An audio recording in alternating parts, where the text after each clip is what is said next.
Bali, tutur ko kayo sa bahay ko. Ito nga pala yung bahay ko dito sa Japan. Mga ibon, may mga uwak. Yan, yan yung makikita mo dito sa bahay ko sa Kumamoto City. Yan.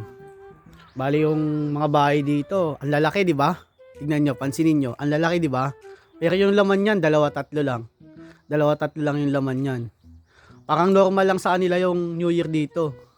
Kakatapos nga lang pala ng New Year dito. Tingnan nyo, walang katao-tao, di ba?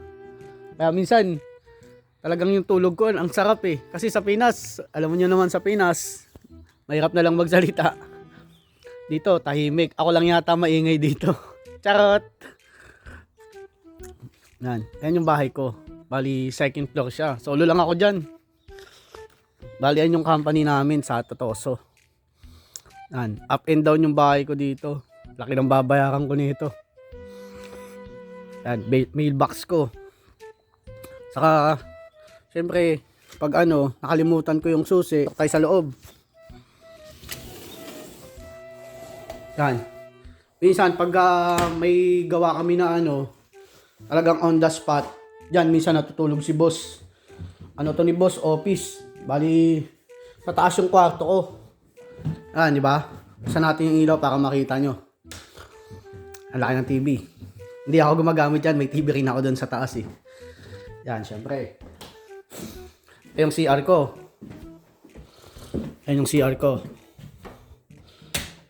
Yan yung CR ko. May ano pa. Ay, may etchas. Yan. Syempre meron siyang meron siyang button. Yung mga dyan, trainee, maaaral nyo rin yan. Sa susunod, baka itong taon na to, upo na kayo dyan. Yan. May pinipindot siya dyan. Yan. Yung bawat to. Para sa puwet ko mo, nahuhugasan. Yan. Tapos sa flush. Para yung dumi para yung dumi, matanggal. Gusto naman. Yung lakas. Init, syempre. Tapos yung panghigop dito. Ayun. Wow! Tayo natin. Dito tayo sa kusina. Yan. Dito ako gumagawa ng video. Pagkagaling ko sa trabaho, diretso agad ako dito. Yan yung walis ko. Ano rin siya? Tawag dito, automatic din siya. Pipindutin mo. Yan. Siyempre, segregation tayo ng basura. Huwag na natin tignan kasi baka marumi. Ito na lang yung nasusunog. Yan. Naka-segregation siya. Yung mga bottle ko nandun sa warehouse, doon ko nilalagay. Saan natin yung ilaw? Yan. Yan yung kusina ko. Kailangan ng rep. Yan. Hindi nawawala yung tamago. Ang mahiwagang tamago. Ang paborito ng mga OFW. Yan, syempre, may mga kape tayo. Hindi ko iniinom eh. Hindi ko trip yung ganyang kape. Binilan ako ni Bossing. Tayo sa kwarto. Tayo. Hindi makalat. Pasensya na. Naglalagay ako ng maliit na ilaw kasi minsan di ako nakakatulog eh. Ilaw eh. Kaya bumili ako ng ilaw. Ito provide ko to. Binili ko to. Para syempre pagka madilim, hindi ako sanay minsan matulog. Pero minsan, natutulog naman ako ng walang ilaw. Diyan ko lang nilalagay yung uniform ko para pagka papasok ako, suot na lang.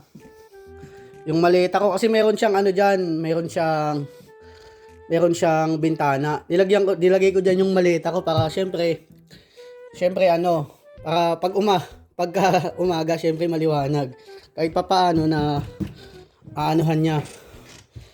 Nakarangan niya yung liwanag. Ito yung ko syempre. Yung damitan ko. Liit no? Kasi yung damit ko konti lang. Yan, nakadamit ko.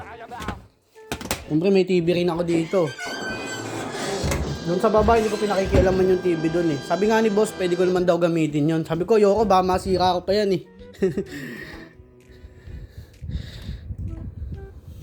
Gumagana din yan. Di ba? Yan yung TV ko dito. Hindi ko siya alam i-set up kung paano i-connect sa YouTube eh.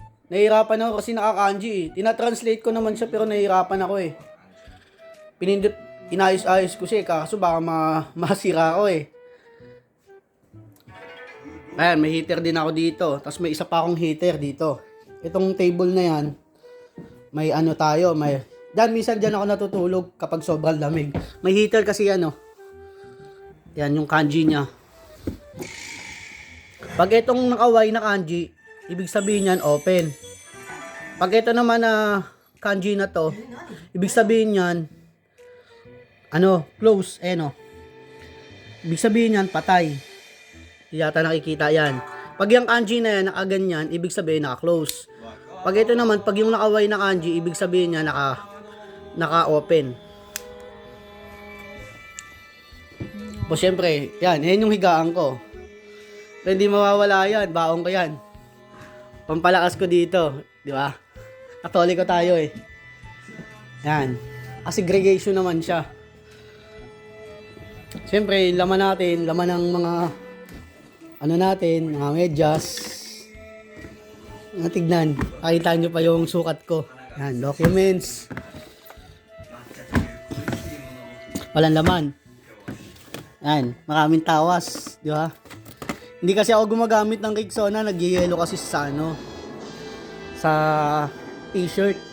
Kaya tawas yung gusto kong gamitin. Naliligo naman ako. Yun lang. Yan, uniform ko. Parang pamorma. Ginaganya ko na lang siya, hindi ko na siya pinupold. Para syempre pagkagising ko, pagkaligo, diretso suot. Lang po, sana po na-tour ko kayo dito sa bahay ko. Na-tour ko kayo dito sa dorm ko na inuuwian dito sa Japan. Ayun lang, maraming salamat sa ilang minutong panonood. Ako po si Erwin, isang OFW dito sa Japan.